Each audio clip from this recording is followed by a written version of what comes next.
Je n'ai que 8 ans. Ma famille est assise à la table. Mon père d'un côté, ma mère de l'autre, mon frère et moi sommes ici et mes deux sœurs sont juste en face. Papa se lève pour prendre quelques oignons au milieu de la table. Mon côté diabolique se réveille. Je déplace sa chaise avec mes petits pieds. Quand il s'assoit, il y a un bout de chair. Il tombe sur les fesses. Je ris jusqu'à ce que mon ventre fasse mal. Papa réalise ce qui vient de se passer. Alors qu'il se frotte les fesses nous-mêmes, il me gifle avec l'autre. Mais moi, au lieu de mettre la main sur ma joue, je mettais les deux mains sur mon ventre et continuais à rire. Papa pour me gifler une seconde fois, mais maman saisit son bras et l'arrête. Monsieur le président du concours, chèrement et distingués invités, avez-vous déjà rencontré un petit monstre malicieux qui aime tellement son papa? Cette nuit-là, j'ai marché sur la pointe des pieds jusqu'à la chambre de mes parents. Mets ma petite oreille sur la porte et écoute.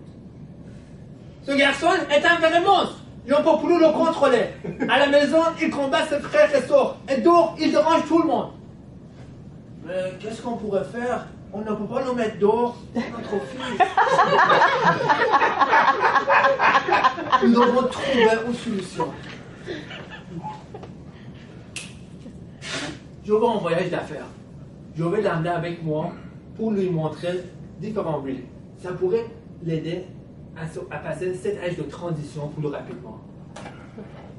Je saute dans la pièce comme un trou. Youpi, je vais en voyage! Notre premier arrêt était une grande ville. Papa et son collègue quittent la voiture. Je suis tout seul. Mon côté diabolique se réveille. Je saute à l'avant et je commence à jouer avec le volant et le frein. La voiture est sur une pente et ça commence à bouger. Je n'ai pas peur, je contrôle le volant. Je regarde dans le miroir et je vois que papa et monsieur collègue courent après la voiture. Monsieur collègue tombe, mais papa continue à courir et crier « Arrête la voiture !» Finalement, il arrive à la fenêtre avant, ouvre la porte, me repousse et saisit le frein à la main pour arrêter la voiture. Il me gifle tout fois. En criant « Tu aurais pu mourir !» J'en fais courir. Notre deuxième arrêt était un grand parc touristique. Papa est fatigué. Il pose un petit tapis sur le sol et nous asseyons tous pour une tasse de thé. Papa se verse du thé tout en se penchant à son oreiller. Alors qu'il attend que son thé se refroidisse, il s'endort soudainement. Je regarde le thé pendant une seconde. Mon côté diabolique. Je prends le thé chaud et le place contre le pied nu de papa. Il se réveille en sursaut. Et quand il me voit éclater de rire, il commence à courir vers moi.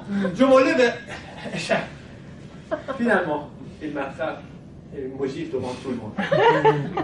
Tous en étaient étonnés de me voir gifler alors que je riais. Notre troisième arrêt était dans le sud. C'est l'un de ces jours de canicule d'été. Il y a une petite piscine. Papa s'enlève ses chaussettes sales, saisit la barre métal à côté de la piscine et met ses pieds nus dans la piscine. Mais soudainement, il commence à trembler.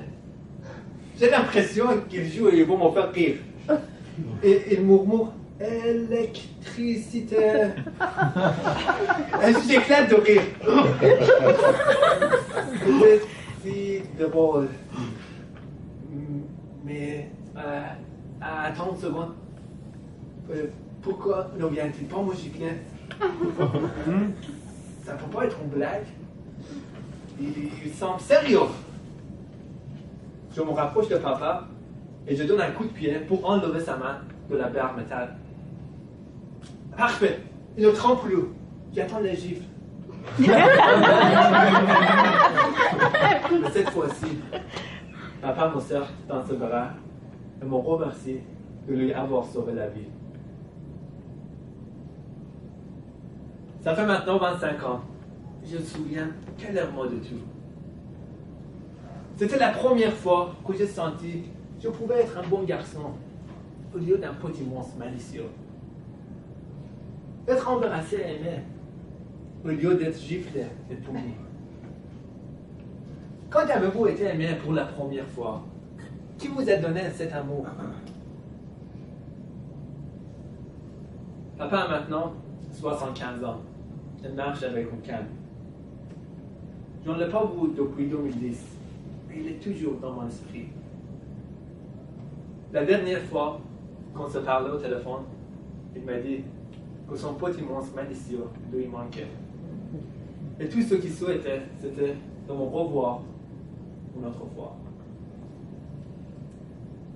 Papa, je te vois bientôt. C'est promis.